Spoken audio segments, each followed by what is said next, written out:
좋습니다. 형제자매들, 저희가 메시지 2번 PSRP에 들어가도록 하겠습니다. 함께 이 성경 본문이 포함된 개요를 펼쳐보시면 되겠습니다. 메시지 2번입니다. 형제자매들, 메시지 제목을 함께 선포해 보도록 하겠습니다. 영원한 생명, 신성한 본성을 가진 하나님의 생명, 성경의 구조이신 삼일 하나님, 감추어지신 하나님, 곧 자신을 숨기시는 하나님. 다시 한번 선포해 보도록 하겠습니다. 영원한 생명, 신성한 본성을 가진 하나님의 생명, 성경의 구조이신 삼일 하나님, 감추어지신 하나님, 곧 자신을 숨기시는 하나님. 그러므로 이 메시지에는 세 가지 중요한 부분이 있습니다. 첫 번째 부분은 영원한 생명, 곧 신성한 본성을 가진 하나님의 생명이라는 부분입니다. 두 번째 부분은 바로 성경의 구조이신 삼일 하나님입니다. 세 번째 부분은 감추어지신 하나님, 곧 자신을 숨기시는 하나님입니다. 이 메시지는 로마자 4개가 있죠. 로마자 1번과 2번은 첫 번째 부분입니다. 우리에게 영원한 생명, 곧 신성한 본성을 가진 하나님의 생명을 보여줍니다. 로마자 3번은 성경의 구조이신 삼일 하나님에 대해서 말하죠.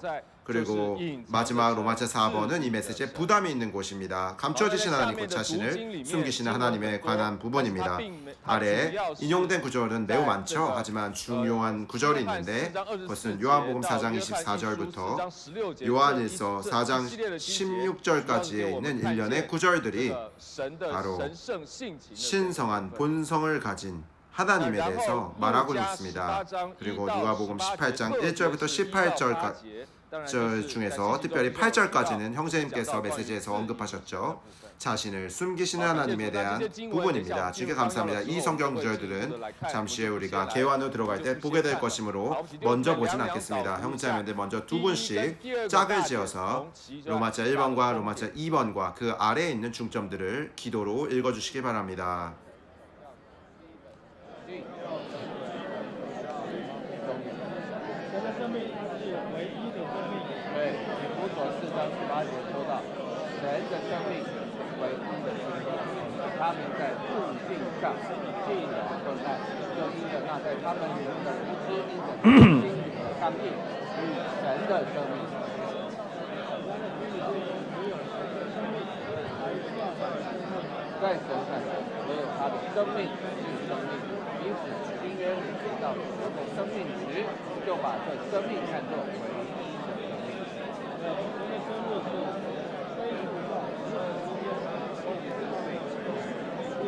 从永远的观点看，唯有神的生命来自生命。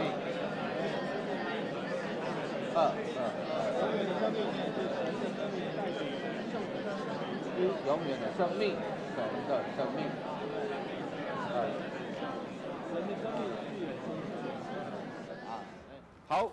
좋습니다. 기도로 읽기는 여기까지 하도록 하겠습니다. 로마자 1번을 함께 선포해 보겠습니다.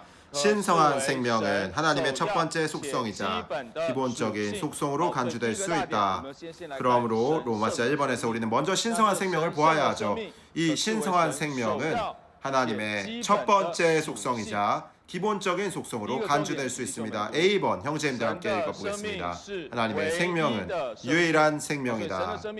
그러므로 하나님의 생명은 유일한 생명입니다. 잠시 후에 아래에서 이 표현이 어떻게 발전된지에 대해서 보겠습니다. B번입니다. 에베소서 4장 18절은 하나님의 생명에 대해 말하는 유일한 절이다. 그들은 이해력이 어두워져서 그들 속에 무지가 있고 마음이 굳어져 있기 때문에 하나님의 생명에서 떠나 있습니다. 이 구절은 하나님의 생명에 대해서 명시적으로 언급하고 있죠. 그들은 이제 하나님의 생명에서 떠나 있다고 말하고 있습니다. 그러므로 성경에서 하나님의 생명을 직접적으로 명시하는 유일한 구절입니다. 그러므로 개요는 에베소서 4장 18절이 하나님의 생명을 말하는 유일한 구절임을 말해주고 있습니다. 10번입니다. 온 우주에서 하나님의 생명만이 생명으로 간주될 수 있다. 요한일서 5장 12절은 말합니다. 하나님의 아들이 있는 사람에게는 생명이 있고 하나님의 아들이 없는 사람에게는 생명이 없습니다. 그러므로 오직 하나님의 생명만이 생명으로 간주될 수 있습니다. 그렇지 않다면 사람들은 모두 사람의 생명을 가지고 있죠. 여기에서는 하나님의 아들이 없으면 생명이 없다고 말하고 있습니다. 다시 말하면 하나님의 눈에는 오직 하나님의 생명만이 생명으로 간주될 수 있다는 것입니다. 그러므로 하나님의 아들 안에 있는 신성한 생명이 없다면 하나님의 눈에는 우리에게 생명이 없는 것이죠. 오직 하나님의 생명만이 생명으로 간주될 수 있습니다. D번입니다. 자매님들, 하나님께서 보시기에 그분의 생명만이 생명이다. 그러므로 신약에서 하나님의 생명이 언급될 때 하나님의 생명만이 유일한 생명인 것처럼 다루어진다. 그러므로 여기에선 생명을 말하죠. 요한복음 1장 4절입니다. 그분 안에 생명이 있었으며 그 생명은 사람들의 빛이었다. 요한복음 10장 10절입니다. 내가 온 것은 양들이 생명을 얻고 더 풍성히 얻도록 하기 위한 것입니다. 요한복음 11장 25절입니다. 나는 부활이요 생명이니. 14장 6절도 같습니다. 내가 곧 생명이니. 그러므로 하나님께서 보시기에 오직 그분의 생명만이 생명이죠. 그러므로 성경의 신약 안에서 이 생명을 유일한 생명으로 보는 것입니다. 알파벳 2번은 형제님들 읽겠습니다. 하나님의 생명은 창조되지 않았고 시작이나 끝이 없으며 스스로 존재하고 변함없이 영존하신다.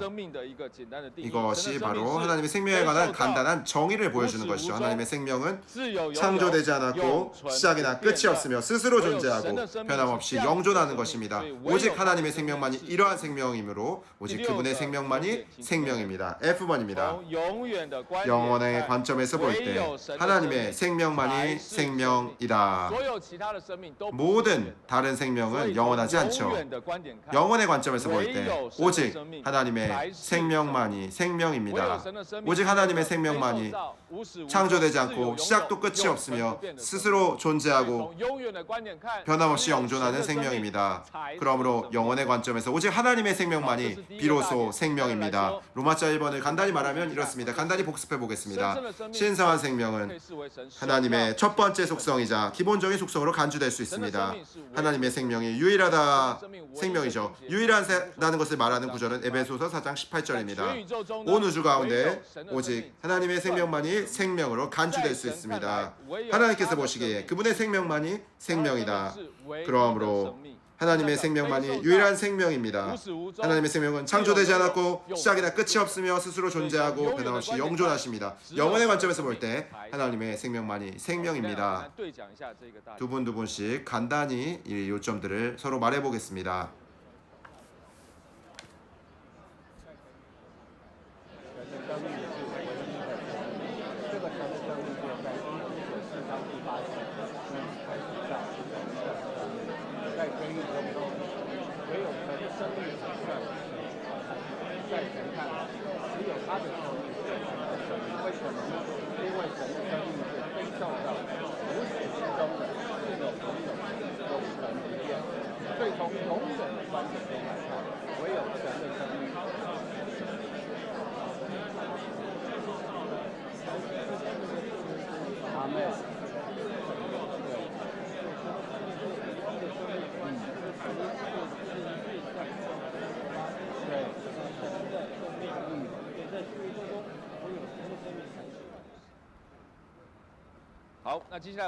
좋습니다.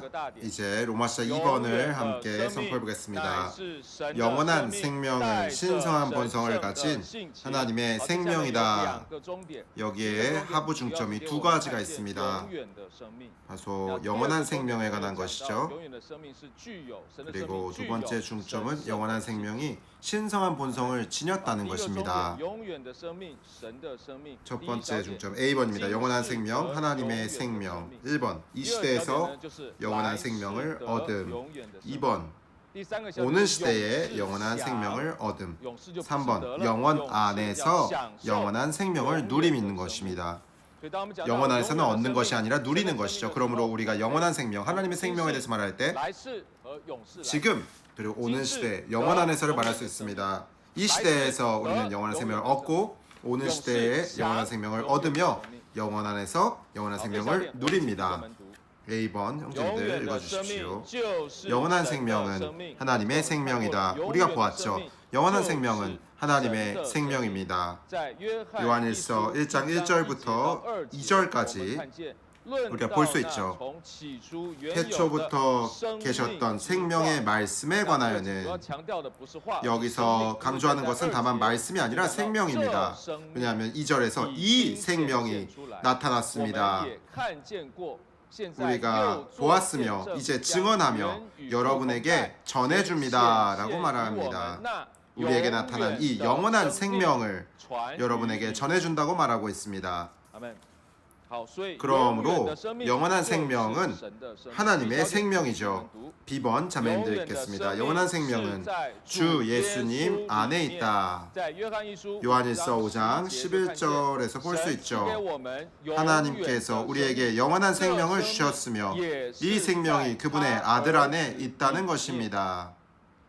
12절입니다. 하나님의 아들이 있는 사람에게는 생명이 있고 요한복음 1장 4절입니다. 그분 안에 생명이 있었으며 여기에서 그분의 아들, 하나님의 아들, 그분은 모두 주 예수님을 가리켜 말하는 것이죠. 그러므로 생명은 주 예수님 안에 있습니다.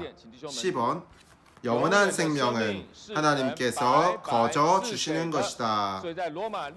여기서 로마서 6장 23절에서 왜냐하면 죄의 대가는 죽음이지만 하나님의 선물은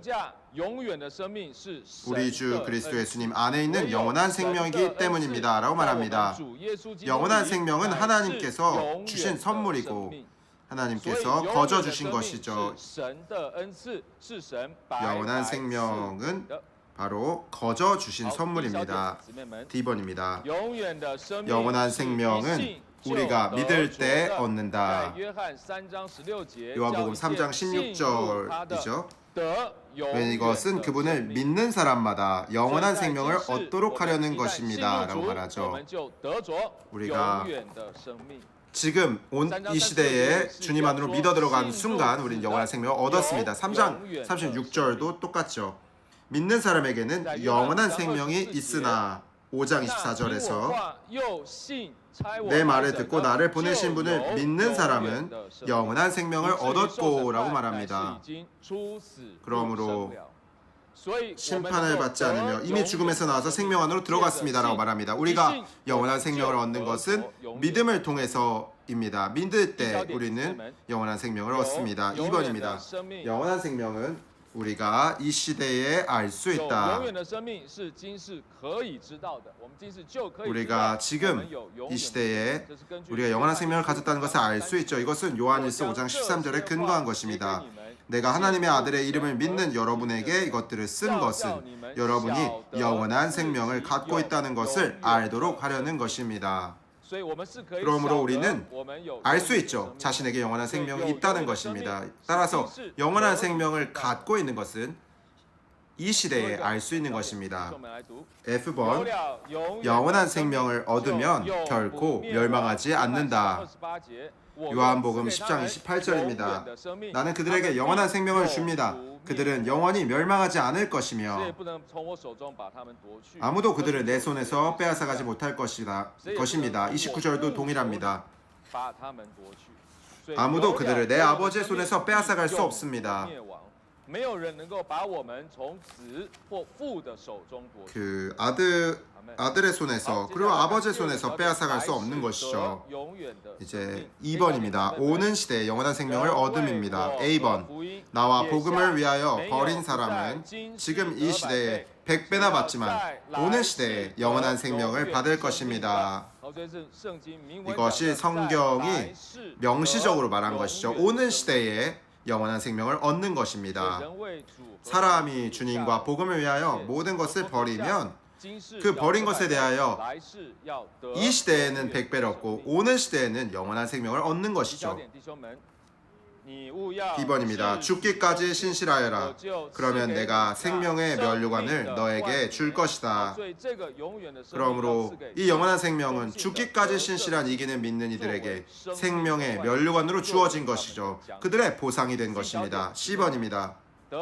이기는 이에게는 내가 하나님의 낙원에 있는 생명나무를 주어서 먹게 할 것이다. 그러므로 이기는 믿는 이들에게 주님은 하나님의 낙원에 있는 생명나무의 열매를 주어서 먹게 하실 것입니다. 이것은 물론 영원한 생명을 가리켜 말하는 것이죠. 그들에게 먹게 하는 것입니다. 오는 시대에 하나님의 낙원 안에서 그들에게 주어진 보상이 됩니다. 그러므로 오는 시대에도 우리는 영원한 생명을 얻을 수 있습니다. 이 생명은 이기는 믿는 이들에게 생명의 면류관이 되고 하나님의 낙원에서 이기는 믿는 이들에게 누리는 생명나무의 열매가 됩니다. 이제 3번을 보겠습니다. 영원 안에서 영원한 생명을 누림에 관한 것입니다. A번, 내가 주는 물은 그 사람 안에서 원천이 되어 샘솟아올라 영원한 생명에 이를 것입니다. 그 사람 안에서 원천이 되어 샘솟아올라 영원한 생명에 이를 것입니다. 그러므로 주님께서 주시는 물은 우리 안에서 샘솟아올라 영원한 생명에 이르는 것이죠. 이 영원한 생명의 총체는 바로 새 예루살렘입니다. 그러므로 우리 안에 있는 이 생수는 계속 흘러야 하고 계속 흘러서 영원한 생명에 이르러야 하죠. 영원 안에서 우리는 여전히 이 영원한 생명을 누릴 것입니다. B번입니다. 내가 생명수의 샘을 목마른 사람에게 주어 거저 마시도록 하겠다. 이것도 영원 안에 있는 상태이죠. 우리는 영원 안에서 생명수의 샘을 거저 마시면서 누릴 것입니다. C번입니다. 생명나무에 이르는 권리를 얻고. 이것은 영원 안의 상태이죠. 모든 믿는 이들이 생명나무에 나아갈 수 있는 권리를 갖게 됩니다. 물론 이것은 영원한 생명을 누리는 것이죠. 이제 로마서 2번에 있는 이 B번에 있는 신성한 본성을 가진 하나님의 생명에 관해서 다루겠습니다. 신성한 본성을 가진 하나님의 생명. 1번, 동일하게 보배로운 믿음을 받은 이들로서 그리스도 안에 있는 믿는 이들인 우리는 신성한 본성에 동참하는 사람들이 되어야 한다. 이것은 주로 베드로후서 1장 4절에 근거합니다. 그분은 이 영광과 미덕을 통하여 보배롭고 지극히 큰 약속들을 우리에게 주셨습니다. 그것은 여러분이 이 약속들을 통하여 세상에서 정욕으로 부패되는 데서 벗어나 신성한 본성에 동참하는 사람들이 되도록 하시려는 것이었습니다. 그러므로 여기에서 우리가 볼 수 있는 것은 모두 하나님의 본성에 참여한다는 것입니다. 베드로후서 1장 1절에서 우리는 이미 동일하게 이 보배로운 믿음을 할당받았음을 봅니다. 1장 4절에서는 이러한 약속들을 통하여 하나님의 신성한 본성에 동참하는 사람들이 됩니다. A번입니다. 신성한 본성은 하나님의 어떠하심을, 다시 말하면 하나님의 존재의 풍성과 요소와 조성 성분을 가리킨다. 그러므로 신성한 본성, 그분의 어떠하심을 가리키죠. 성경 안에서 아래에 나열된 구절들 중 세 구절은 하나님께서 어떠하신 분이신지에 대해서 말하죠. 요한복음 4장 24절에서 하나님은 영이시니 경배하는 사람들은 영 안에서 진실함으로 경배해야 합니다. 요한일서 1장 5절입니다. 하나님은 빛이시며 그분 안에는 어둠이 전혀 없다는 것입니다. 요한일서 4장 8절은 말하죠. 하나님, 형제를 사랑하지 않는 사람은 하나님을 알지 못합니다. 왜냐하면 하나님은 사랑이시기 때문입니다. 이것은 성경 안에서 하나님께서 어떠하신 분이신지 명시적으로 말한 부분입니다. 하나님은 영이시고 하나님은 빛이시며 하나님은 사랑이십니다. 요한일서 4장 이제 1장 5절의 각조 2번도 이 세 가지를 말하고 있죠.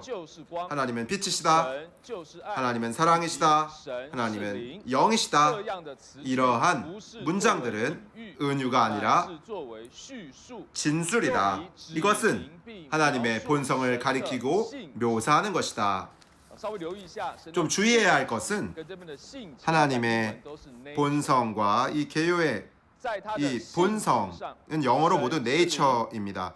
그분은 본성에 있어서 하나님은 영이시고 사랑이시며 빛이시죠. 영은 하나님의 인격, 위격의 본성을 가리키고 사랑은 하나님의 본질의 본성을 가리키며 빛은 하나님의 표현의 본성을 가리키는 것입니다. 사랑과 빛은 모두 하나님께서 생명이심과 관련이 있습니다. 이 생명은 영에 속한 것입니다. 간단히 말한다면 영은 하나님의 위격의 본성이죠. 사랑은 하나님의 본질의 본성입니다. 빛은 하나님의 표현의 본성입니다. 그러므로 여기에서 하나님의 본성을 말할 때 하나님의 어떠하심을 가리켜 말하는 것입니다. 성경이 명시적으로 진술하고 있는 것은 하나님이 영이시고 하나님은 빛이시고 하나님은 사랑이시라는 것입니다. 요한일서 4장 16절도 말합니다. 뒷부분에서 하나님은 사랑이시니라고 말하죠. 이제 B번입니다. 신성한 생명과 신성한 본성은 분리될 수 없다. 신성한 본성은 신성한 생명의 실질이고 신성한 생명 안에 있다. 요한일서 1장 1절부터 2절까지에서 우리는 보았죠. 태초부터 계셨던 생명의 말씀에 관하여는 우리가 그 말씀을 우리가 들었고 우리 눈으로 보았으며 주목하고 우리 손으로 만졌습니다. 이 영원한 생명을 우리가 여러분에게 전해준다고 말하고 있습니다. 요한일서 5장 11절은 하나님께서 우리에게 주신 것이 바로 이 영원한 생명이라고 말합니다. 13절의 끝부분은 여러분이 영원한 생명을 갖고 있다는 것을 알도록 하려는 것입니다 라고 말합니다. 그러므로 이 영원한 생명은 이미 우리에게 전해졌고 우리에게 주어졌으며 우리는 우리에게 영원한 생명이 있다는 것, 갖고 있다는 것을 알아야 하죠. 하나님의 본성은 바로 이 신성한 생명 안에 있고 분리될 수 없습니다. 이제 2번을 자매님들 읽어주시겠습니다. 우리는 우리 안에 뿌려진 신성한 씨 안에 담긴 신성한 생명과 신성한 본성의 발전을 체험해야만 영원한 왕국 안으로 넉넉히 들어갈 수 있다.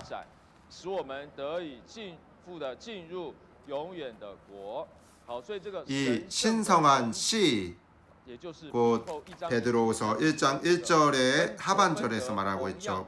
동일하게 보배로운 믿음을 할당받은 이들이라고 말하죠. 이것은 바로 생명의 씨로서 우리 안에 뿌려진 것입니다. 뒤에서 베드로가 우리를 격려해서 말하고 있죠. 이 영광과 미덕을 통하여 보배롭고 지극히 큰 약속들을 우리에게 주셨습니다. 그것은 여러분이 이 약속들을 통하여 세상에서 정욕으로 부패되는 데서 벗어나 신성한 본성에 동참하는 사람들이 되도록 하시려는 것이었습니다. 세상에서 정욕으로 부패에서 벗어나서 바로 1장 1절에서 동일하게 보배로운 믿음을 받은 그 믿음 위에 우리가 각별히 더 부지런해서 이 충분히 공급해서 믿음을 사용해서 미덕을 발전시키고 그리고 미덕에다 지식을 그리고 지식에다 자제를 자제에다 인내를 인내에다 경건을 경건에다 형제사랑에다 신성한 사랑을 더하여 넘치게 공급하십시오라고 말합니다. 왜냐하면 이러한 것들이 우리 안에 여러분 안에 계속 존재하고 또 계속해서 많아지면 여러분은 게으르거나 열매 없는 사람으로 조성되게 하지 않고 우리 주 예수 그리스도에 관한 온전한 지식에 이르게 하기 때문입니다 라고 말하죠. 11절에서 말합니다. 이렇게 할 때 우리의 주님이시며 구주이신 예수 그리스도의 영원한 왕국에 들어가는 일이 여러분에게 넉넉하고도 넘치게 주어질 것입니다. 11절의 각주에 따르면 직역해서 이렇게 말할 수 있습니다. 이렇게 할 때에 우리의 주님이시며 구주이신 예수 그리스도의 영원한 왕국에 들어가는 일이 여러분에게 풍성하게 넉넉하고도 넘치게 주어질 것이라고 말합니다. 이 들어가는 것이 우리의 발전을 통해서 우리에게 풍성하게 공급되는 것이죠. 그러므로 우리가 이 신성한 본성을 우리 안에서 발전시킬 때 믿음의 씨앗에서 시작해서 마지막으로 사랑의 열매에 이르기까지 우리는 계속 주님과 구주이신 예수 그리스도의 영원한 왕국에 들어갈 수 있게 하는 것입니다. 혹은 이렇게 말할 수 있습니다. 이렇게 들어가는 것은 우리 안에 있는 신성한 본성의 발전을 통해서 우리에게 풍성이 주어지고 공급되는 것이죠. 그러므로 우리가 생명이 자라게 하고 이 본성이 우리 안에서 발전하게 하는 것은 우리가 하나님의 영원한 왕국 안으로 들어갈 수 있는 것과 매우 관련이 있는 것입니다. 이것은 객관적인 일이 아니죠. 우리 안에 생명과 본성이 발전하는 일입니다. 이제 3번입니다. 형제님들 읽겠습니다. 하나님의 자녀들인 우리는 하나님에게서 태어난 하나님 사람들로서 하나님의 생명과 본성을 소유하고 하나님 종에 속한다. 그러므로 우리는 하나님의 자녀들이죠. 하나님 사람들이며 하나님에게서 태어났습니다. 하나님의 생명과 본성을 가지고 있죠. 그러므로 우리는 하나님 종에 속합니다. 아멘. 이것이 얼마나 놀라운 문장입니까? 오늘 지구상에 하나의 독특한 종이 있습니다. 이해할 수 없죠. 이것은 하나의 종으로 이해할 수 있습니다. 지금 지구상에는 하나의 독특한 종, 독특한 종류가 있는데 그것은 바로 하나님 사람입니다.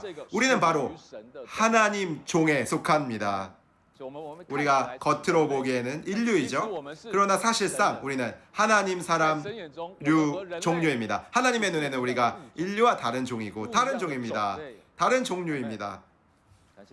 주님께 감사합니다. 그러므로 우리는 하나님의 자녀들이며 하나님 사람들이고 하나님에게서 태어났으며 하나님의 생명과 본성을 가지고 있고 하나님 종에 속합니다. 이제 4번입니다. 자매님들, 우리가 거듭났을 때 또 다른 본성이 우리 안으로 넣어졌다. 이것은 하나님의 본성, 신성한 본성이다. 그럼 우리가 거듭났을 때 이 신성한 본성이 우리 안으로 분배되었습니다. 방금 3번과 4번의 이 성경 본문은 우리가 잘 알고 있는 구절들이죠. 3번에 이제 요한복음 1장 12절 우리가 그분을 받아들인 사람들 곧 그분의 이름을 믿는 모든 사람에게는 하나님의 자녀가 되는 권위를 주셨다라고 말하죠. 그러므로 우리는 하나님에게서 난 사람들입니다. 우리는 그분께 입양되거나 양자로 받아들여진 사람이 아니라 하나님에게서 난 사람들입니다. 이제 4번에 있는 본문 베드로후서 1장 4절도 동일하죠. 우리가 신성한 본성에 동참하는 사람들이 되도록 하시려는 것입니다 라고 말합니다. 5번입니다. 신성한 본성에 동참하는 사람은 신성한 본성을 누리고 신성한 본성에 참여하는 사람이다. 여기에서 동참하는 사람은 신성한 본성을 누리고 신성한 본성에 참여하는 사람들이죠. 우리는 누리는 사람들, 동참하는 사람들입니다. 우리는 신성한 본성을 누리고 또 이러한 누림을 통해서 신성한 본성에 참여합니다. 이제 6번입니다. 하나님을 누리고 그분의 존재 풍성에 동참한다면 우리는 신성한 본성으로 조성되어 신격에서는 아니지만 생명과 본성에서 하나님과 똑같이 되어 우리의 온 존재와 우리가 하는 모든 일에서 하나님을 표현할 것이다. 그러므로 우리가 하나님을 누린다면 우리가 동참하는 것은 우리의 누림이죠. 우리가 하나님을 누리고 그분의 어떠하심에 풍성, 존재 풍성에 동참한다면 우리는 신성한 본성으로 조성되어 신격에서는 아니지만 생명과 본성에서 하나님과 똑같이 되어 우리의 온 존재와 우리가 하는 모든 일에서 하나님을 표현할 것입니다. 베드로후서 1장 3절은 그분에 관한 온전한 지식을 통하여 우리에게 그분의 신성한 능력으로 생명과 경건에 관련된 모든 것을 주셨다고 말합니다. 경건은 바로 이러한 모든 것들을 발전하게 하는데 우리가 생명과 본성에서 그러나 신격에서는 아니지만 하나님과 똑같이 될 수 있습니다. 우리의 존재와 온 존재와 우리가 하는 모든 일에서 그분을 표현할 수 있는 것입니다. 경건은 하나님의 살과 하나님을 표현하는 것이죠. 좋습니다. 이제 로마서 2번을 보겠습니다. 잠시 후에 서로 말해본 다음에 자매님 한 분이 로마서 1번을 말하고 또 한 형제님 한 분이 로마서 2번을 말해주시면 좋을 것 같습니다. 준비하시면 좋겠습니다. 이제 로마서 2번을 간단히 복습하겠습니다. 영원한 생명은 신성한 본성을 지닌 하나님의 생명입니다. 먼저 영원한 생명에 관하여 우리는 현 시대 영원한 생명, 곧 하나님의 생명을 얻었습니다. 이 생명은 주 예수님 안에 있고 하나님께서 거저 주시는 것입니다. 우리가 믿을 때 얻은 것이죠. 우리가 이 시대에 알 수 있는 것입니다. 영원한 생명을 가지면 우리는 결코 멸망하지 않습니다. 또 오는 시대에 영원한 생명을 얻을 것입니다. 오늘 주님과 복음을 위해 무언가를 버린다면 우리는 오는 시대에 영원한 생명을 얻을 것입니다. 우리가 이기는 믿는 이들이라면 생명의 면류관을 얻을 수 있고 하나님의 낙원에서 생명나무의 열매를 누릴 수 있습니다. 영원 안에서 우리는 또한 이 영원한 생명을 누릴 것입니다. 그것은 영원한 생명에 이르도록 원천이 되어 샘솟아오르는 물입니다. 우리는 생명수의 샘을 누릴 수 있습니다. 또 생명나무에 나아갈 권리도 갖게 됩니다. 신성한 본성을 관하여 하나님의 생명은 신성한 본성을 가지고 있습니다. 우리는 동일하게 보배로운 믿음을 할당받았으므로 하나님의 본성에 참여해야 합니다. 하나님의 존재, 곧 그분의 어떠하심의 풍성, 요소와 조성 성분이죠. 하나님의 본성과 하나님의 생명은 분리될 수가 없습니다. 하나님의 본성은 신성한 생명 안에 있습니다. 이 신성한 씨가 우리 안에 뿌려졌습니다. 우리는 그것이 발전하게 해서 영원한 왕국 안으로 넉넉히 들어갈 수 있어야 합니다. 우리는 하나님 종이죠. 하나님의 본성을 가지고 있습니다. 우리는 하나님의 본성에 동참하는 사람들, 곧 누리는 사람들입니다. 우리가 하나님을 누리고 그분의 존재의 풍성에 참여한다면 결국 우리는 생명과 본성에서 신격에서는 아니지만 하나님과 똑같이 될 것이며 우리의 모든 존재, 온 존재와 모든 일에서 그분을 표현하게 될 것입니다. 좋습니다. 두 분씩 이 로마자를 서로 말해보도록 하겠습니다. 这个永远的生命就是神在今世可以得到，在来世可以得到的是神的生命。那在今世呢，这个生命是在主耶稣基督由神来的。只要我们这个信就是这个信，我们也可以知道神是哪一个地方，结果我们就是里面在来世这个永远的生命是一种赐给那些为了福音给战线的。赐给这些至忠信还有圣徒，在永世，这基督是要这个神圣的生命的有份，他是那个水泉，他也是这个生命。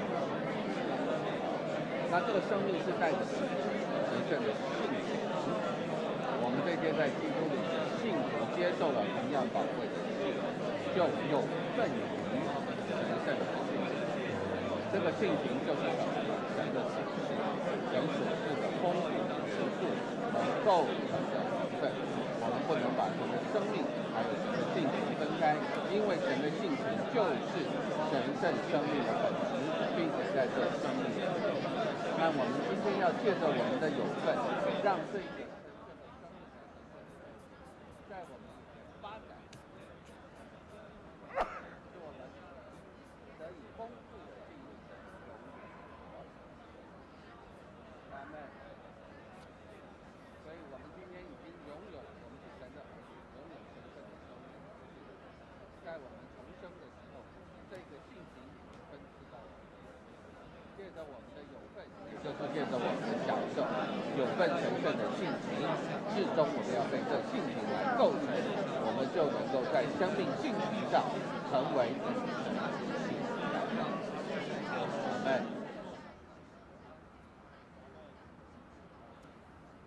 好，我们对讲到这里， 좋습니다. 那是不是请一位姊妹能够帮我们来讲，简单的讲一下。 자매님 한 분이 나와서 로마서 1번에 대해서 말씀해 주시고 형제님 한 분이 로마서 2번에 대해서 말씀해 주시면 되겠습니다.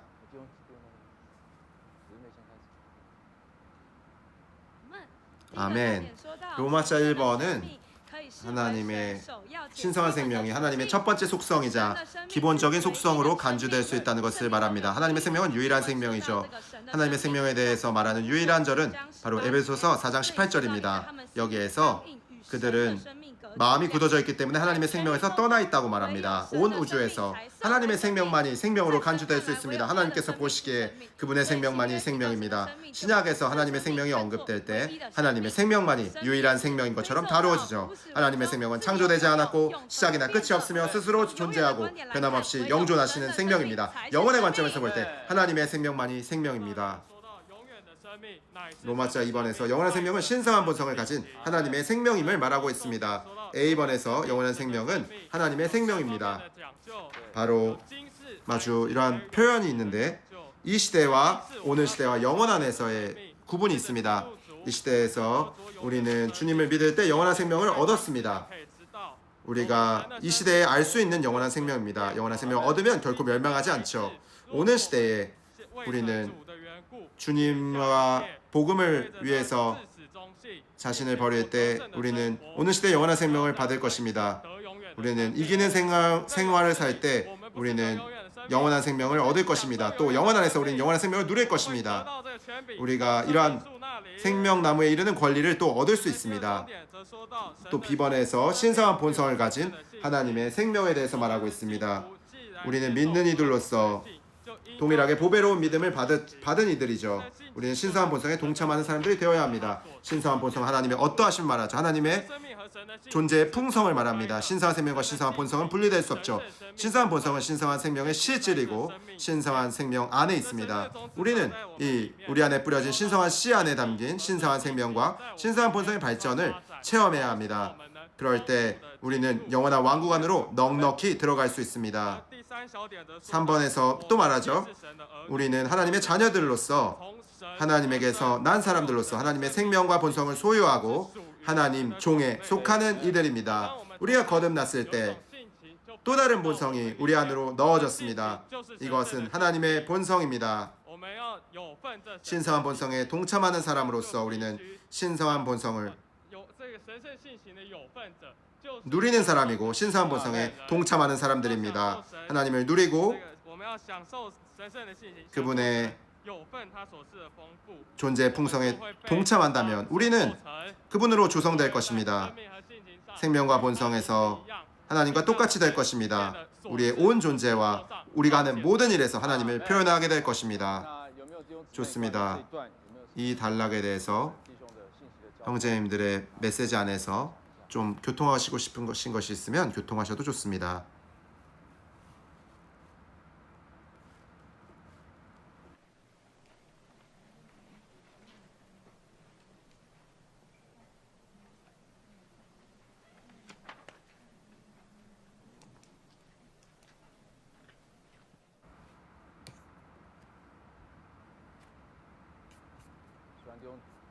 형제님께서 주로 개요를 바탕으로 교통하셨지만 어쨌든 만지신 것이 있다면 형제님의 메시지를 통해서 만지신 것이 있다면 추가해서 교통하실 수 있겠습니다. 제가 만진 것은 형제님이 말한 우리가 신성한 본성을 누려야 한다는 것입니다. 신성한 본성은 단지 우리가 어떤 이 나무를 따라서 살아야 합니까? 이것은 시시비비의 문제가 아닙니다. 옳고 그름의 문제가 아닙니다. 우리가 어떠한 종류의 생명을 따라 사는 거냐의 문제입니다. 선생님이 연장한 이로써 신성한 생명의 이 생명나무를 먹음으로써 매일매일 새롭게 됨으로써 그럴 때 신성한 본성으로 조성될 수 있다는 것입니다. 여기에서 계속적인 적셔짐과 침투가 있다는 것입니다.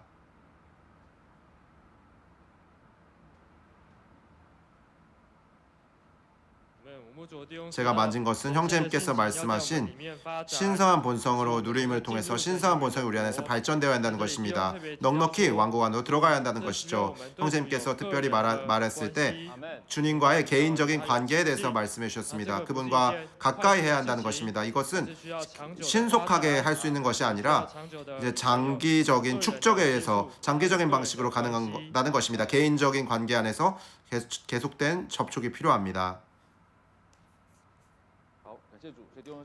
주님께 감사합니다.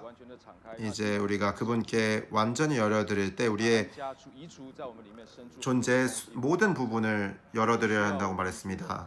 그럴 때 우리가 주님과 개인적인 관계를 가질 수 있다고 말했죠. 이제 우리가 두 분씩 로마자 3번과 이제 12구절 하부 중점에 있는 12구절을 함께 기도를 읽어보겠습니다. 이렇게 누리신 이후에 기도를 읽은 다음에 특별히 그 H번 에베소 3장 16절에서 17번까지 있는 부분을 좀 더 시간을 들여서 기도로 읽으시길 바랍니다.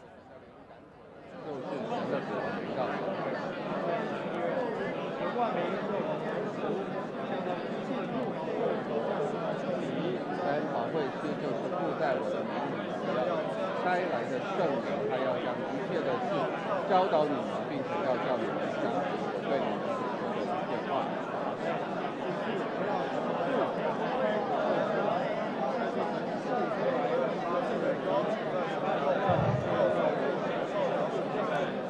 五，他是被高举在神的右边，做从父主到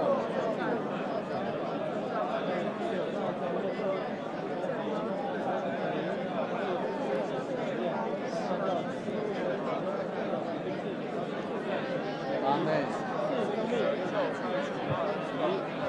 你们是儿子，神就开出他儿子的呼叫阿爸。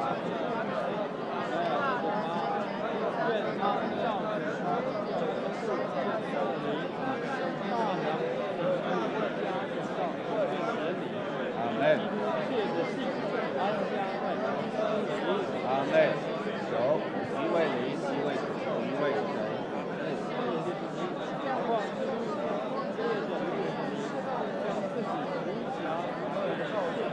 阿妹，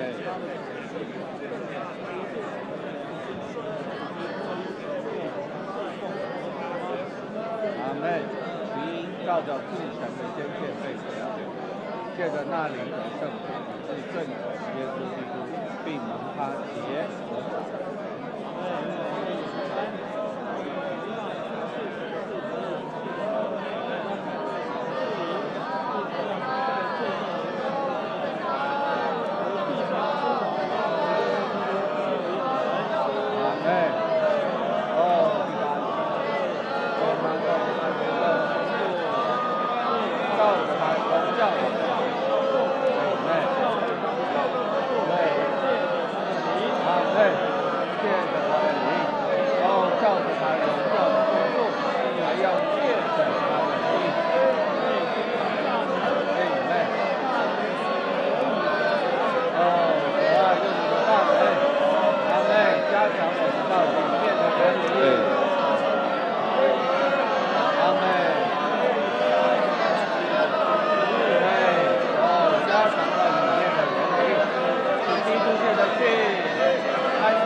좋습니다.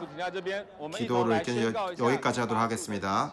이제 8번째 H번 에베소서 3장 16절에서 17절까지를 선포해 보겠습니다.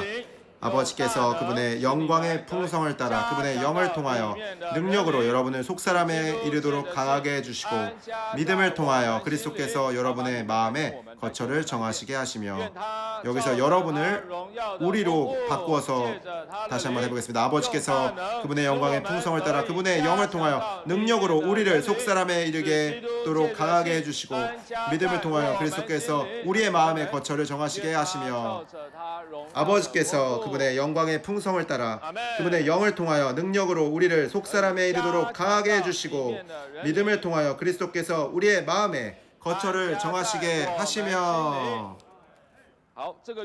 좋습니다. 이것이 이 메시지의 두 번째 중요한 부분입니다. 바로 삼위하나님, 성경의 구조이신 삼위하나님에 관한 부분이죠. 12구절이 성경의 순서대로 이렇게 배열되어 있습니다. 첫 번째 A번과 B번은 마태복음이고, C번과 D번은 요한복음이고, E번은 사도행전이고, F번은 로마서이고, 그리고 G번은 갈라디아서, H번은 에베소서, 그리고 J번은 히브리서, K번은 베드로전서, 그리고 L번은 계시록입니다. 우리가 여기에 사복음서가 있고 서신서가 있고 또 계시록도 있죠. 그러므로 삼위하나님은 신약의 구조이십니다. 첫 번째 성경 구절을 함께 형제들 읽어보겠습니다. A번입니다. 내가 하나님의 영에 의해 귀신들을 쫓아낸다면 하나님의 왕국이 이미 여러분에게 와 있는 것입니다. 여기서 내가는 바로 주 예수님이죠. 곧 아들입니다. 하나님의 영에 의해 귀신들을 쫓아낸다면, 여기서 하나님의 영이 있습니다. 하나님의 왕국이 이미 여러분에게 와 있는 것입니다 라고 말하죠. 여기는 아들이 있고 하나님이 있고 또 당연히 아버지를 포함하죠. 또 영이 있습니다. 그러므로 여기서 우리는 삼일 하나님을 받습니다. 2번입니다. 모든 민족을 나의 제자로 삼아 아버지와 아들과 성령의 이름 안으로 침례를 주고, 이것도 매우 분명하죠. 모든 민족을 나의 라고 말하는 것은 여기 주님의 제자로 삼는 것이죠. 그들을 아버지와 아들과 성령의 이름 안으로 침례를 주라고 말하고 있습니다. 이것은 삼일 하나님의 인격이 성경에서 완전한 방식으로 처음 계시된 것입니다. 마태복음 28장 19절에서 사람들의 아버지와 아들과 성령의 이름 안으로 침례를 주라고 말하고 있죠. 10번입니다. 아버지께서 내 이름으로 보내실 성령 곧 보혜사께서 여러분에게 모든 것을 가르쳐 주실 것이고 내가 여러분에게 말한 모든 것을 생각나게 하실 것입니다. 그리고 여기서 보혜사가 나오죠. 그리고 내 이름으로 보내실 성령을 말합니다. 여기서 나는 나의 이름은 바로 주님의 이름이죠. 그것은 바로 아버지께서 보내신 것입니다. 그래서 아버지께서 아들 이름 안에서 보내신 분이 바로 보혜사죠. 아버지와 아들은 하나이고 성령은 보혜사를 보내십니다. 이 보혜사는 모든 것을 가르쳐 주시고 것이고 또한 아들이 제자들에게 말한 모든 것을 생각나게 하실 것이라고 말합니다. 이제 D번입니다. 내가 아버지에게서 여러분에게 보낼 보혜사 곧 아버지에게서 나오시는 실제 영께서 오시면 그분께서 나에 대하여 증언하실 것입니다. 여기서 에게서와 함께의 의미가 있죠. 내가 라는 바로 아들이죠. 아들은 아버지에게서 아버지와 함께 보혜사를 보내시는 것입니다. 그럼 보혜사는 아버지에게서 아버지와 함께 오시는 실제 영이죠. 그분께서 오시면 그분께서 나에 대하여 증언하실 것입니다. 아들에 대해서 증언하실 것입니다라고 말합니다. 요한복음 14장 26절에서는 아버지께서 성령을 보내시죠. 아버지께서 아들의 이름 안에서 아버지와 아들이 하나이시죠. 그리고 성령을 보내십니다. 또 요한복음 15장에서는 아들이 보혜사를 보내시지만 아들이 아버지에게서 아버지와 함께 보혜사를 보내십니다. 그뿐만 아니라 보내심을 받은 실제의 영은 아버지에게서 또 아버지와 함께 나오시는 실제의 영이십니다. 그러므로 아들과 아버지는 하나이시죠. 또 실제의 영을 보혜사로 보내십니다. 보혜사는 아버지라는 이 근원에서 아버지라는 근원과 함께 우리에게 오셔서 아들에 대하여 증언하시죠. 그러므로 여기에서 우리는 아버지와 아들과 영을 볼 수 있습니다. 아버지와 아들과 영을 볼 수 있습니다. 이제 알파벳 2번입니다. 사도행전 2장 3절이죠. 예수님께서 하나님 오른편으로 높아지시고 약속하신 성령을 아버지께 받으셔서, 여기서 우리가 볼 수 있죠. 아들은 높아지셔서 하나님 오른편으로 높아지셔서 약속하신 성령을 아버지께 받으셨습니다. 로마서 8장 11절 F번입니다. 예수님을 죽은 사람들 가운데서 살리신 분의 영께서 여러분 안에 거하시면, 역시 예수님은 죽은 사람들 가운데 살리신 분은 하나님이시죠. 예수님은 아들이십니다. 그래서 아들을 죽은 사람들 가운데서 살리신 분은 하나님이시고 또 그분은 또한 우리 안에 거하시는 영을 통하여 우리의 죽을 몸에도 생명을 주신다고 말하고 있습니다. 그러므로 여기서도 우리는 아들을 볼 수 있고 영을 볼 수 있고 또 예수님을 죽은 사람들 가운데서 살리신 분 곧 하나님을 볼 수 있습니다. 이제 갈라디아서 4장 6절 G번입니다. 여러분이 아들이기 때문에 하나님은 그분의 아들의 영을 우리 마음 안에 보내주셨으며 아들의 영은 아바 아버지라고 외칩니다. 여기서 그분의 아들은 아들이고 이제 하나님은 아버지시고 그분의 아들의 영은 영이죠. 이제 아들의 영은 아바 아버지라고 외치십니다. 이 메시지에서 형제님은 아바가 무슨 뜻인지 언급했습니다. 갈라디아서 4장 6절의 각주 4번이죠. 우리가 주일에 아버지를 경배할 때 우리는 모두 아바 아버지라고 부를 것입니다. 그러면 아바 아버지는 어디서 유래한 것입니까? 갈라디아서 4장 6절의 각주 4번은 말합니다. 아바는 아람어인죠. 아버지는 헬라어죠. 파테르라는 말의 번역입니다. 주 예수님께서 겟세마네에서 아버지께 기도하실 때 먼저 이 단어를 사용하셨죠. 마가복음 14장 36절에서 그분이 아바 아버지, 아버지께는 모든 것이 가능하십니다라고 말했습니다. 그러므로 주 예수님께서 먼저 아바 아버지라는 이 단어를 사용하셨죠. 이 아람어와 헬라어가 결합된 이 합성어 호칭은 아버지를 부를 때에 이 강한 감정을 표현합니다. 이 애정 어린 이러한 부름은 친아버지와 친자녀 사이 안에서 생명 안에서의 친밀한 관계를 함축하고 있는 것입니다. 그러므로 우리가 주일마다 아버지를 경배할 때 아바 아버지라고 부른다면 우리는 이러한 인식을 가져야 합니다. 이것은 종교적인 호칭이 아니죠. 이것은 애정이 풍성한 부름입니다. 오 아바 아버지. 이것은 친아버지와 친자녀 사이에 생명 안에 있는 친밀한 관계를 함축하는 것이죠. 주님께서 우리를 구원하셔서 우리가 주일에 아버지를 경배할 때 첫 번째로 아바 아버지라고 외치시기를 하시기를 바랍니다. 전 때때로 우리가 아바 아버지를 경배하는 찬송을 부르고 난 다음에 그냥 끝나버리는 것이 두렵습니다. 우리는 아바 아버지를 불러야 합니다. 종교적인 관습 안에서 부르는 것이 아니라 습관 안에서 부르는 것이 아니라 집회 순서에서 다만 부르는 것이 아니라 이런 인식을 가지고 아버지와 가장 친밀한 관계 안에서 아바 아버지를 불러야 합니다. 우리가 이렇게 부를 수 있는 것은 아무렇게나 부르는 것이 아닙니다. 아버지께서 그분의 아들의 영을 우리 마음 안으로 보내셨기 때문에 우리는 아바 아버지라고 부를 수 있습니다. 우리가 아바 아버지라고 부를 수 있는 것은 아버지께서 아들의 영을 우리 마음 안으로 보내셨기 때문이고 우리는 아바 아버지라고 부를 수 있습니다. 우리가 매주 주일마다 심지어 우리의 생활 가운데서 우리는 아버지와 친밀한 관계를 갖기 원합니다. 이제 H반입니다. 아버지께서 그분의 영광의 풍성을 따라 그분의 영을 통하여 능력으로 여러분을 속사람에 이르도록 강하게 해주시고 믿음을 통하여 그리스도께서 여러분의 마음에 거처를 정하시게 하시며 여기서 이것은 아버지가 있죠. 곧 그분의 영광의 풍성을 따라 그리고 영을 통하여 능력으로 우리의 속사람 안으로 강하게 하시고 또 아들이 믿음을 통하여 우리 마음에 거처를 정하시는 것이 있습니다. 이제 I번입니다. 에베소 4장 4절부터 6절까지도 매우 분명하죠. 성령도 한 분, 주님도 한 분, 하나님도 한 분이십니다. 이제 J번 히브리서 9장 14절 더욱이 영원하신 영을 통하여 흠이 없는 자신을 하나님께 드리신 그리스도의 피 살아계신 하나님을 섬기게 하기 위하여 죽은 행실에서 벗어나도록 우리의 양심을 얼마나 정결하게 하겠습니까? 여기서 아들 그리스도가 있죠. 또 영은 영원하신 영입니다. 또 그리스도께서 영원하신 영을 통하여 흠없는 자신을 아버지께 하나님께 드리셨습니다. 결국 우리가 살아계신 하나님을 섬기게 할 수 있게 하셨습니다. 이제 베드로전서 1장 2절입니다. K번입니다. 하나님 아버지께서 미리 아신 바에 따라 선택하시고 그 영께서 거룩하게 하시는 가운데 예수 그리스도께 순종하게 되고 그분의 피가 뿌려진 사람들에게 편지합니다.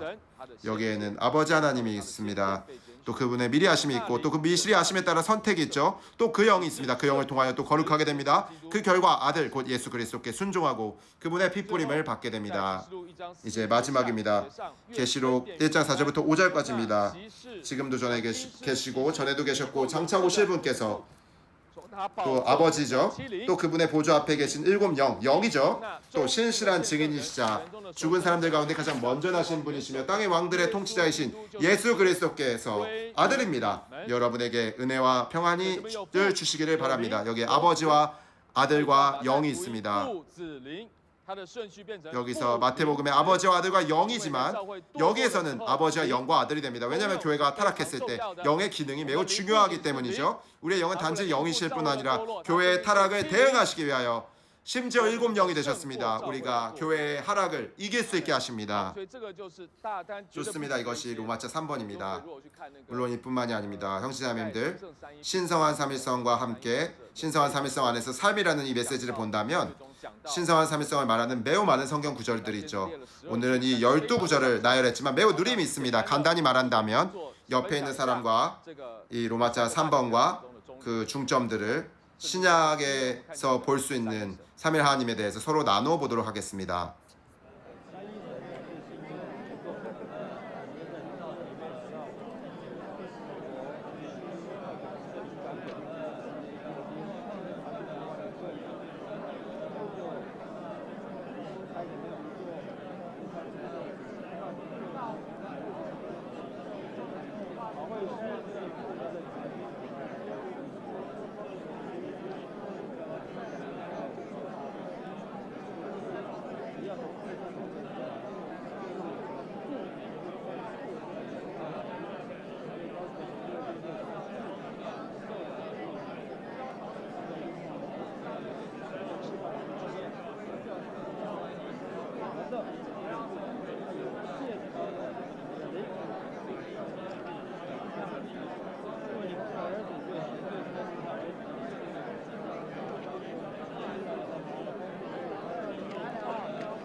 주님께 감사합니다. 서로 말하는 것은 여기까지 하도록 하겠습니다. 이제 로마서 4번 안으로 들어가 보겠습니다.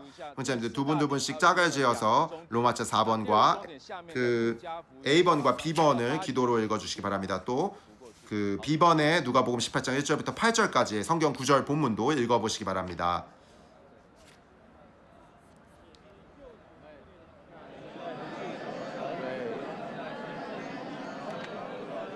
要读小点吗？小点不用啊，小点不用，那只有两个。只有两个。路加18章1至8节的意义深奥，我们需要照着基督所指示的正式分析。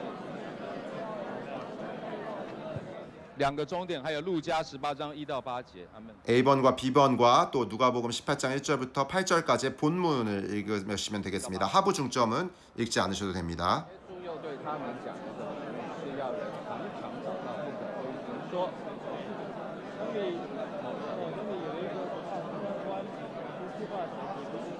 那城里有个寡妇常到他那里说：“我有一个对头，求你给我伸冤。”他是不肯。后来跟你说：“我就是不怕死，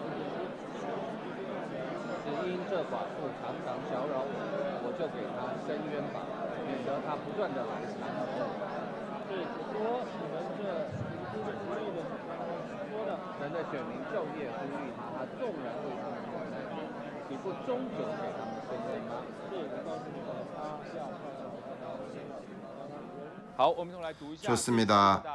이제 로마서 4번 함께 읽도록 하겠습니다. 하나님은 자신을 숨기신 하나님, 곧 감추어지신 하나님이시다. 이제 형제님들 A번 읽겠습니다. 오 구원자이신 이스라엘의 하나님이시여 정녕 주님은 자신을 숨기시는 하나님이십니다. 여기서 자신을 숨기시는 하나님이라는 이 부분은 바로 이사야서 45장 15절에 있습니다. 이것은 우리가 그 만들어낸 표현이 아니라 45장 15절에 나와 있는 표현이죠. 우리의 하나님 정령 주님은 자신을 숨기시는 하나님이십니다. 이분은 바로 감추어지신 하나님이죠. 가장 좋은 사례는 바로 에스더기가 암시하는 것이죠. 그래서 1번을 보면 에스더기가 암시하는 것처럼 우리의 하나님은 무소부재하시고 전능하시며 용서로 가득하시면서도 숨어 계시는 하나님이시다라고 말합니다. 그러므로 에스더기 4장 14절에서 보면 이번에 왕후께서 침묵하시면이라고 말하는데 특히 모르드게가 이스라엘 백성들에게 하는 말이죠. 유대인은 다른 어떤 데서 해방과 구출을 받겠지만 왕후와 왕후의 아버지 집은 사라지게 될 것입니다. 왕후께서 바로 이때를 위하여 왕국에 들어가신 것인지 아닌지 누가 압니까? 라고 말하고 있습니다. 이스라엘 사람과 유대인은 이러한 고난받는 상황을 겪었지만 배후에서 하나님께서 이미 에스더를 왕후로 세우셨죠. 그것은 그분께서 감추어지신 하나님이심을 말하고 있습니다. 그리고 에스더기 1장에 있는 각주를 보시면 되면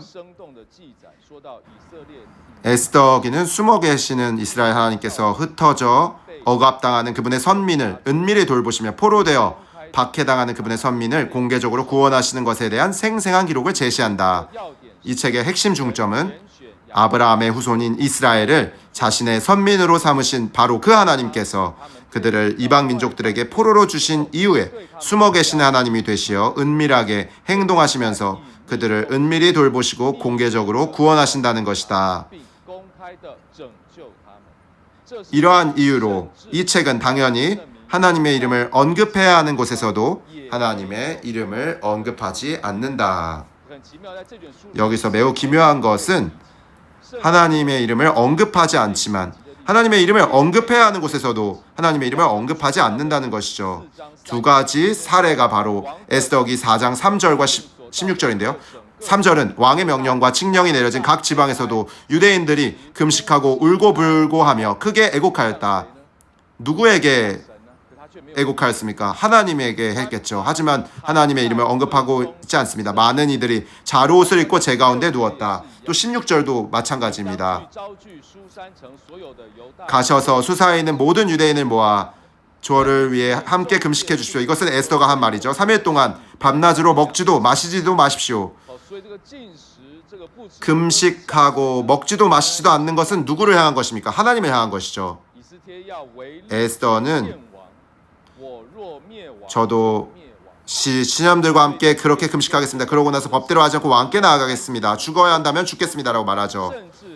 그러므로 이러한 이유로 하나님의 이름을 언급해야 하는 곳에서도 하나님의 이름을 언급하고 있지 않다는 것을 이 두 구절을 통해 볼 수 있습니다.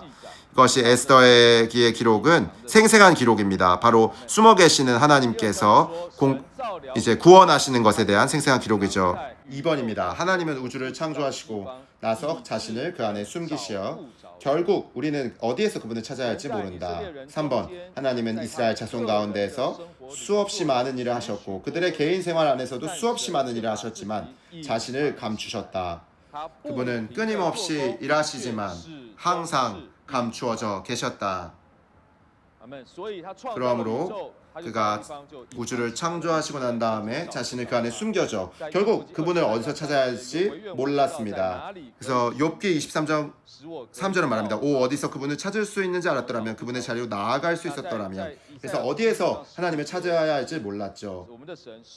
또 이사야서 45장 15절에 보면 정령 주님은 자신을 숨기신 하나님이시라고 말하고 있습니다. 4번입니다. 우리는 우리가 섬기고 있는 전능하신 하나님께서 특히 우리를 돕고 계실 때 여전히 자신을 숨기고 계신다는 것을 깨달아야 한다. 심지어 우리를 돕고 계실 때에도 로마서 8장 28절에서 말하는 것처럼 모든 것이 협력함으로써 선이 이루어진다는 것입니다. 하나님의 사랑하는 사람들에게 곧 그분의 목적에 따라 부름받은 사람들에게 그러하다는 것입니다. 그러하지만 여전히 자신을 숨기고 있죠. 제가 당신을 돕고 있습니다. 이렇게 계속 나타나서 말하지 않습니다. 하나님은 그런 분이 아니시죠. 5번 자신을 숨기신 하나님은 조용하지만 강력하게 우리 안에서 운행하고 계신다. 아멘. 빌립보서 2장 13절은 말합니다. 왜냐하면 하나님은 자신의 선한 기쁨을 위하여 여러분 안에서 운행하시어 여러분이 뜻을 세우도록 하실 뿐만 아니라 행하도록 하시기 때문입니다. 그분은 조용하지만 강력하게 우리 안에서 운행하십니다. 뜻을 세우시도록 하실 뿐만 아니라 자신을 숨기시는 방식으로 조용하지만 강력하게 우리 안에서 운행하시는 거죠. 이것이 우리의 하나님이십니다. 자신을 숨기시는 하나님, 감춰지신 하나님이십니다. B번 자매님들 같이 읽어보도록 하겠습니다. 누가복음 18장 1절부터 8절까지 나오는 비유의 의미는 심오하며 우리는 감추어지신 하나님으로 계시되신 이러한 하나님을 알아야 한다. 그러므로 우리는 하나님께서 우리에게 계시하시는 것에 따라 그분을 알아야 하죠. 하나님께서 우리에게 계시하신 분은 어떠한 분이십니까? 바로 감추어지신 하나님이시죠. 그러므로 우리는 이러한 계시에 따라 우리의 하나님께서 감추어지신 하나님이심을 알아야 합니다. 누가복음 18장 1절은 이렇게 말합니다. 사람은 항상 기도하고 낙심하지 말아야 한다는 뜻으로 예수님께서 그들에게 비유를 들으셔서 말씀하셨다. 어떤 도시에 하나님을 두려워하지도 않고 사람을 존중하지도 않는 한 재판관이 있었습니다. 그 도시에 사는 한 과부가 늘 그에게 가서 나의 원수에 대한 원한을 풀어주십시오라고 하니 여기에서 원한을 풀어달라는 것은 공의를 유지하고 공정하게 처리해달라는 것이죠. 다시 말하면 이 과부가 계속 이 재판관에게 와서 이제 공의를 세워달라고 요구한 것이죠. 정의롭게 해달라고 요구한 것입니다. 그러나 그 재판관이 얼마 동안 들어주지 않다가 나중에는 속으로 내가 하나님을 두려워하지도 않고 사람을 존중하지도 않지만 이 과부가 나를 괴롭게 하니, 영어는 비교적 직접적으로 말합니다. cause me trouble.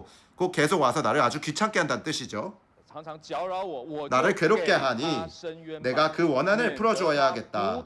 그러지 않으면 이 여인이 계속 와서 나를 못 살게 굴겠구나. wear me out. 곧 내가 거의 소진될 정도로 계속 와서 괴롭힌다는 뜻이죠. 주님께서 말씀하셨습니다.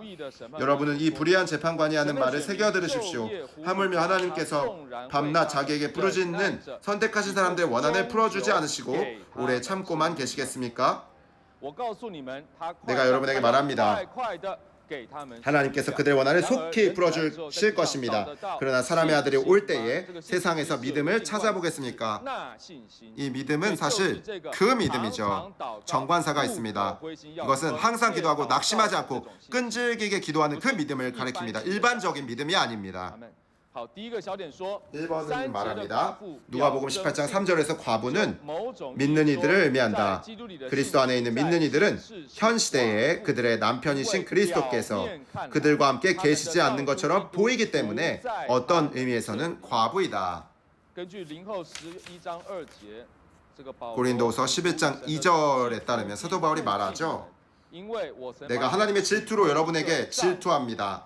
왜냐하면 내가 여러분을 한 남편이신 그리스도께 순수한 처녀로 드리려고 약혼시켰기 때문입니다. 그러므로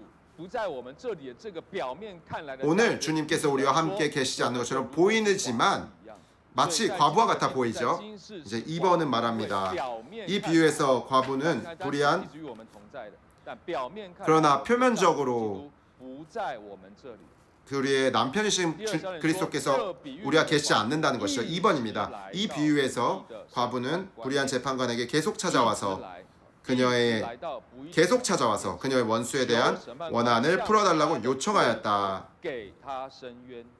이렇게 원한을 풀기 위해서 우리는 끈질기게 기도해야 하고 낙심하지 말아야 한다. 우리의 남편께서 우리와 함께 계시지 않는 것처럼 보이고 우리가 이 땅에 과부로 남겨져 있을 때 잠시 우리의 하나님은 불의한 재판관처럼 보이신다. 그러므로 표면적으로 우리 남편이신 그리스도께서 계시지 않고 우리가 과부처럼 의지할 곳이 없을 때 우리의 하나님은 잠시 일시적으로 우리를 위해 원한을 풀어주지 않으시는 것처럼 보이고 마치 불의한 재판관 같아 보이실 수 있죠. 물론 그분은 불의한 분이 아니십니다. 그러나 그분은 자신을 비유하셨습니다. 불의한 재판관처럼 보이는 분으로 비유하신 것이죠. 그분은 완전히 의로우신 분이시죠.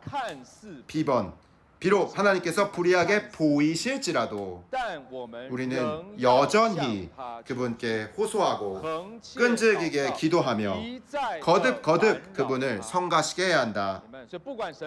왜냐하면 하나님께서 불의하게 보이실 수 있죠. 표면적으로 우리의 기도를 듣고 계시지 않는 것처럼 보일 수 있습니다. 그러나 우리는 여전히 계속 상관없이 그분께 호소해야 합니다. 계속 와야 하고 끈질기게 기도해야 하고 그분을 계속 귀찮게 해야 합니다. 왜냐하면 그분은 밤낮으로 그분께 부르짖는 그분의 선택된 사람들의 원한을 속히 풀어주실 것이기 때문입니다. 그러므로 우리 모두는 끈질기게 기도하고 밤낮으로 자기에게 부르짖는 선택된 사람들이 되어야 합니다. 이것이 믿음이죠. 3번, 사람의 아들이 올 때에 세상에서 믿음을 찾아보겠습니까? A번, 믿음으로 번역된 헬라어 단어는 직역하면 그 믿음이다. 이것은 과부의 믿음과도 같이 끈질기게 기도하기 위한 우리의 끈질긴 믿음을 의미한다. 이 재판관이 그녀를 몇 번이나 거절하든 그녀는 계속 왔습니다. 그러므로 하나님께서 표면적으로 우리의 기도를 듣지 않으신 것처럼 보일지라도 우리는 여전히 끈질기게 기도합니다. 주님께서 오실 때 찾으실 그 믿음이죠. 우리가 구원받게 하는 믿음은 믿음의 시작 단계이다. B번, 우리를 그리스도와의 생명의 연결 안으로 이끈 믿음은 연결하는 믿음이다. 연결하는 믿음은 우리가 계속해서 3일 하나님을 접촉하는 것을 통해 우리 안으로 들어와 우리가 그러므로 표면적으로는 우리의 기도를 바로 들었는 것 같아 보이지는 않지만 원한을 풀어주시는 것 같지 않지만 우리는 줄곧 계속 그분을 접촉해야 합니다. 끊임없이 접촉해서 하나님의 아들로 말미암아 살게 됩니다. 연결하는 믿음을 갖는 것이죠. 때때로 하나님께서 우리에 대하여 오래 참으시고 우리가 부르시는 대로 즉시 행하지는 않으시지만 즉시 우리의 원한을 풀어주시지는 않으시지만 우리의 믿음이 시작 단계에 머물지 않고 연결하는 믿음이 돼서 그것은 바로 그분을 접촉함으로써 끊임없이 접촉함으로써 우리 안으로 들어온 그 믿음이 되게 하기 위한 것이죠. 그러므로 말미암아 우리가 하나님의 아들의 믿음 안으로 말미암아 살게 하도록 하려는 것입니다. 이 단락은 로마서 결정연구 메시지 11번에서 발췌한 것입니다. 그 중에 주요한 근거가 되는 한 단락이 있죠. 저는 매우 공급을 받았습니다. 로마서 결정연구 메시지 11번입니다. 믿음은 우리가 무언가를 성취하는 것이 아니다. 물론 주님의 사역 안에는 많은 일이 있다. 그러나 우리는 이를 더 주의하고 생명을 덜 주의해서는 안 된다. 만일 우리가 이렇게 한다면 우리는 끝나게 된다. 교회는 가로 어부들 가로의 무리로 이루어진다. 1943년에 70명의 성도들이 그들의 가족들을 동반하고 치프에서 내몽고로 이주하였다. 그들 가운데 한 사람도 심지어 고등학교도 마치지 못했었다. 그들 중 몇몇은 재화공들이었다. 결국 한 해 겨울 동안에 그들은 40여 개의 스웨덴, 중국 내지 선교 교회들을 회복으로 향하겠다. 이것이 생명의 역사이다. 당신이 무언가를 할 수 있으므로 당신을 대단한 사람이라고 생각지 말라. 당신은 이렇게 말해야 한다. 주여, 저는 어떤 사람도 되기를 원치 않고 어떤 것도 되기를 원치 않습니다. 당신이 저의 모든 것 되십니다. 당신은 모든 것이시오. 저는 아닙니다. 이것이 믿음이다. 사람들이 당신을 접촉할 때 당신이 하나님과 연결되어 있음을 가리키는 어떤 강한 요인이 있음을 그들이 보아야 한다. 당신의 믿음은 당신으로 하여금 어떤 본이 되게 하는 표시가 되어야 한다. 누구에게서도 일하는 방법을 배우지 말라. 그것은 아무런 의미도 없다. 그러나 당신은 누군가에게서 어떻게 하나님을 살고 어떻게 그리스도를 살며 어떻게 그리스도를 확대하고 다른 이들에게 어떻게 그리스도를 사역하는지를 배워야 한다. 사랑하는 성도들이여, 이것이 우리에게 있어야 할 것이다. 우리가 어디에 가든지 어디에 있든지 우리는 아무것도 아니요 그리스도 안에 계신 하나님이 우리에게 만유가 되신다는 표시를 지녀야 한다. 우리는 이러한 생활을 살아야 한다. 연결하는 믿음은 그리스도께서 승리에 차서 돌아오실 때 이기는 이들이 그분을 만나기 위한 신성한 요구 조건이다. 10번입니다. 이것은 누가복음 18장 8절에 근거한 것입니다. 누가복음 18장 8절에서 근거한 이 10번입니다. 연결하는 믿음은 그리스도께서 승리에 차서 돌아오실 때 이기는 이들이 그분을 만나기 위한 신성한 요구 조건이다. 1번입니다. 연결하는 믿음은 삼위일 하나님께서 우리 안에서 움직이시면서 우리를 그분의 측량할 수 없는 풍성에 연결하시는 것이다. 연결하는 믿음은 그분의 측량할 수 없는 풍성에 삼위일 하나님께서 움직이시면서 연결하시는 것입니다. 2번, 연결하는 믿음은 자신을 신뢰하지 않고 하나님을 신뢰하는 믿는 이들의 믿음이다. 고린도후서 1장 9절입니다. 우리가 자신을 신뢰하지 않고 죽은 사람들을 살리시는 하나님을 신뢰하도록 하려는 것이었습니다. 이것이 말하는 연결하는 믿음이죠. 3번입니다. 주 예수님께서 돌아오실 때 그분은 연결하는 믿음에 의해 사는 많은 이기는 이들을 찾으실 것이고 그들을 그분께서 1000년 동안 왕으로서 다스리시는 그분의 왕국을 위한 보물들로 여기실 것이다. 계시록 20장 4절입니다.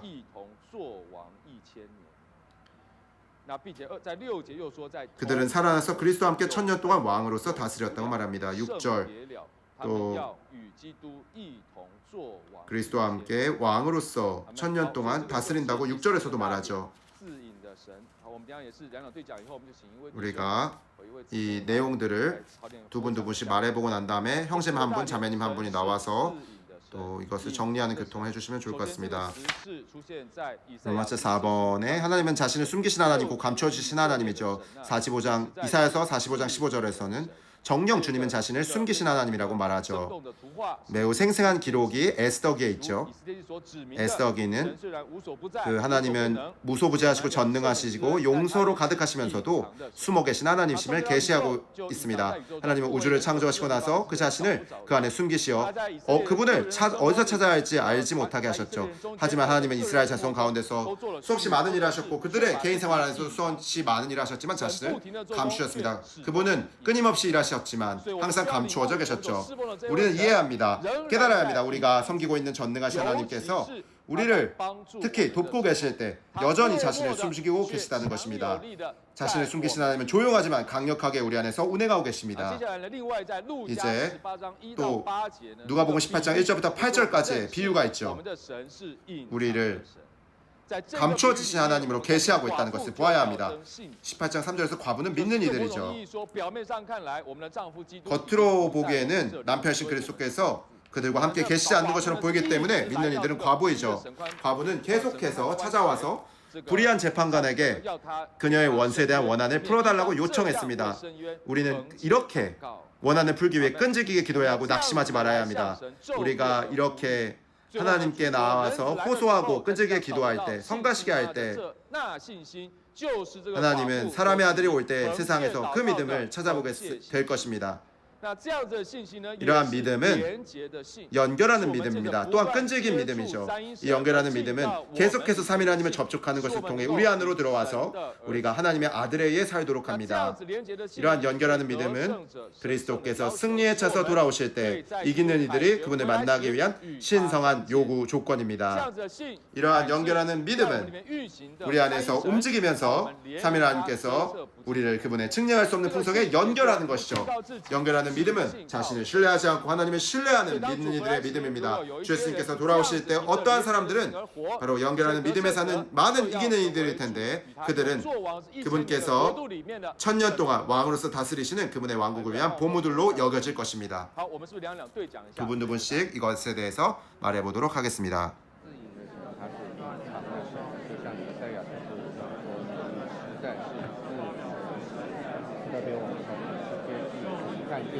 虽然有些地没有提到神的名字，但是他是无所不在、无所不能，显然了设计他是他创造了宇宙，却没有人感觉到他，甚至在以色列人中间，还有他们个人的生活里，神都是把自己拿起来，但是他却不停的在他们身上做。所以我们需要领悟，我们所侍奉的那无所不能的神，他仍然隐藏自己。尤其是他帮助我们，阿们，他是在我们里面强而有力的运行，然后路加18:7-8节的预计阿们。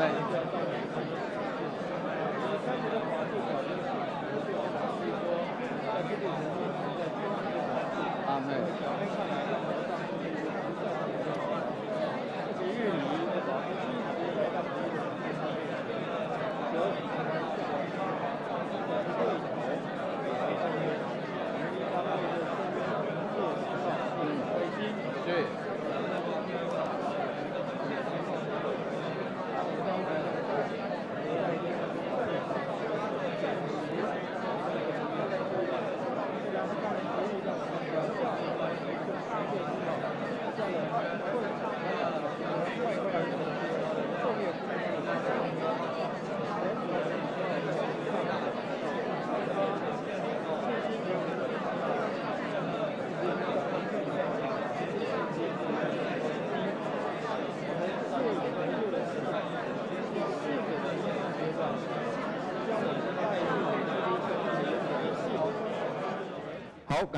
좋습니다. 두 분씩 말하는 것은 여기까지 하도록 하겠습니다. 형님 한 분, 자매님 한 분 나오셔서 말씀해 주십시오.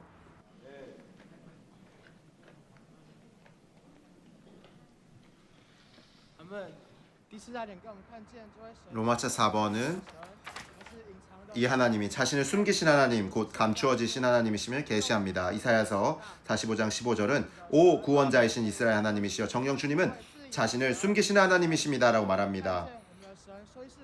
우리의 하나님은 무소부재하시고 전능하시며 용서로 가득하시면서도 숨어 계시는 하나님이십니다. 하나님은 우주를 창조하시고 나서 자신을 그 안에 숨기셔서 결국 우리는 어디에서 그분을 찾아야 할지 알지 못하게 되었죠. 하나님은 이스라엘 자손 가운데서도 수없이 많은 일을 하셨고 그들의 개인 생활 안에서도 수없이 많은 일을 하셨지만 자신을 감추셨습니다. 그분은 끊임없이 일하시지만 항상 감추어져 계셨습니다.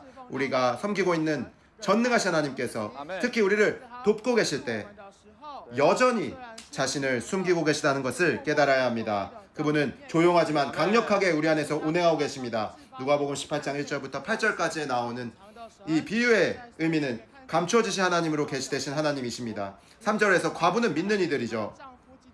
남편신 그리스도께서 그들과 함께 계시지 않는 것처럼 보이기 때문에 과부라고 말할 수 있습니다. 과부는 불의한 재판관에게 계속 찾아와서 그녀의 원수에 대한 원한을 풀어달라고 요청하였습니다. 이렇게 원한을 풀기 위해서 우리는 끈질기게 기도해야 하고 낙심하지 말아야 합니다. 마치 하나님이 우리의 기도를 듣는 것처럼 보이지 않기 때문에 불의하게 보실지라도 여전히 그분께 호소하고 끈질기게 기도하며 거듭거듭 그분을 성가시게 해야 합니다. 그럴 때 밤낮 자기에게 부르짖는 선택받은 사람들의 원한을 속히 풀어주실 것입니다. 사람의 아들이 올 때 세상에서 믿음을 찾아보겠습니까? 그 믿음입니다. 이 믿음은 기도하기 위한, 끈질기게 기도하기 위한 과부의 끈질긴 믿음입니다. 우리가 이러한 믿음은 믿음의 시작 단계에 구원받게 한 믿음이 있지만 그리스도와의 생명이 연결 안으로 이끈 연결하는 믿음입니다. 연결하는 믿음은 계속해서 삼위 하나님을 접촉하는 것을 통해서 우리가 하나님의 아들에 의해 살도록 하죠. 연결하는 믿음은 그리스도께서 승리에 쳐서 돌아오실 때 이기는 이들이 그분을 만나기 위한 신성한 요구 조건입니다. 이 연결하는 믿음은 삼위 하나님께서 우리 안에서 움직이시면서 그분의 측량할 수 없는 풍성에 연결하시는 것이죠. 연결하는 믿음은 자신을 신뢰하지 않고 하나님을 신뢰하는 믿는 이들의 믿음입니다. 주 예수님께서 돌아오실 때 그분은 연결하는 믿음에 의해 사는 많은 이기는 이들을 찾으실 것입니다. 왕국을 위한 보물들로 여기시고 천년 동안 왕으로서 다스리실 것입니다. 이 연결하는 믿음을 통해서 우리는 이기는 이들이 될 것이고 왕국을 위한 보물들이 될 것입니다. 로마자 4번은 우리 하나님이 자신을 숨기신 하나님이시고 감춰지신 하나님을 계시하고 있습니다. 이사야서 45장 15절은 이스라엘 하나님이시여 정령 주님은 자신을 숨기신 하나님이십니다 라고 말합니다. 우리 하나님은 무소부재하시고 전능하시며 용서로 가득하시죠. 그러나 숨어 계신 하나님이십니다. 하나님은 우주를 에스더기 4장에서는 하나님의 이름을 언급해야 하는 곳이 많지만 언급하고 있지 않습니다. 이스라엘 자손 가운데서 수없이 많은 일을 하셨죠. 개인 생활 안에서도 수없이 많은 일을 하셨지만 자신을 감추셨습니다. 끊임없이 일하셨지만 항상 감추어져 계셨습니다. 우리는 깨달아야 합니다. 우리가 섬기고 있는 전능하신 하나님께서 특히 우리를 돕고 계실 때 여전히 자신을 숨기고 계시다는 것입니다. 자신을 숨기신 하나님은 조용하지만 강력하게 우리 안에서 운행하고 계시죠. 이제 우리는 누가복음 18장 1절부터 8절까지 나오는 비유의 의미를 알아야 합니다. 감추어지신 하나님으로 계시되신 하나님이죠. 3절에서 과부는 믿는 이들을 의미하죠. 믿는 이들은 겉으로는 남편이신 그리스도께서 그들과 함께 계시지 않는 것처럼 보이기 때문에 과부라고 말할 수 있습니다. 불의한 재판관에게 계속 찾아와서 그녀의 원수에 대한 원한을 풀어달라고 요청하죠. 이렇게 원한을 풀기 위해서 우리는 끈질기게 기도해야 하고 낙심하지 말아야 합니다. 우리는 심지어 그분께 호소하고 끈질기게 기도하며 거듭거듭 그분을 성가시게 해야 합니다. 8절은 말합니다. 사람의 아들이 올 때 세상에서 믿음을 찾아보겠습니까? 믿음은 바로 그 믿음이죠. 이것은 끈질기게 기도하기 위한 우리의 끈질긴 믿음을 의미합니다. 이러한 과부의 믿음과도 같습니다.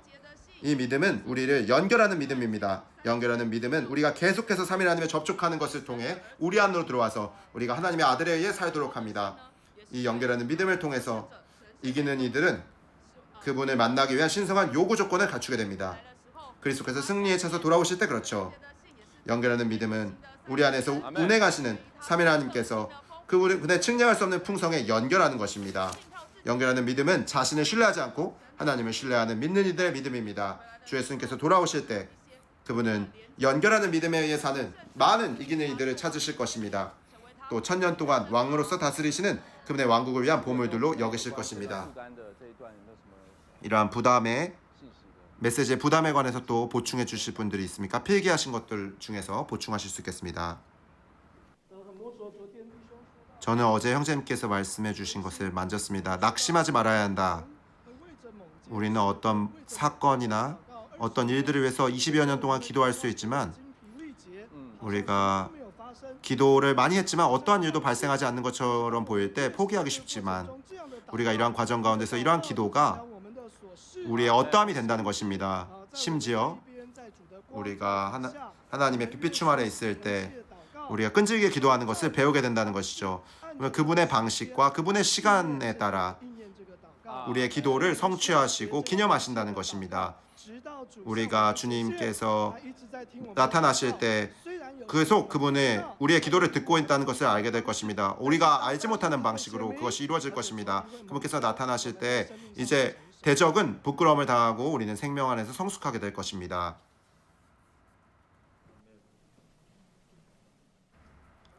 란영재님께서 말씀해 주셨죠? 사람의 아들이 올 때 세상에서 믿음을 찾아보겠습니까?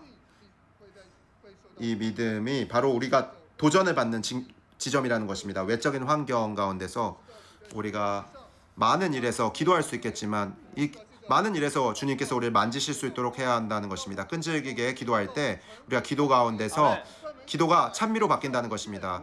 찬미하는 것은 그분께서 모든 것이라는 것을 선포하는 것이죠. 우리가 많은 이러한 대적과 싸우는 이런 많은 과정 가운데서 우리가 기도할 때 우리가 이러한 전쟁을 수행하는 것입니다. 우리가 기도하고 또 찬미함으로써 또 찬미를 드릴 수 있겠습니다. 주님께 감사합니다. 여기 젊은 형제자매들, 특히 학생 형제자매들 이 필기를 열심히 하셔서 이것을 이제 더 많이 필기할 때 더 많이 이제 나눌 수 있을 것입니다. 이럴 때 메시지 안으로 더 많이 들어갈 수 있을 것입니다. 두 분씩 기도하시겠습니다.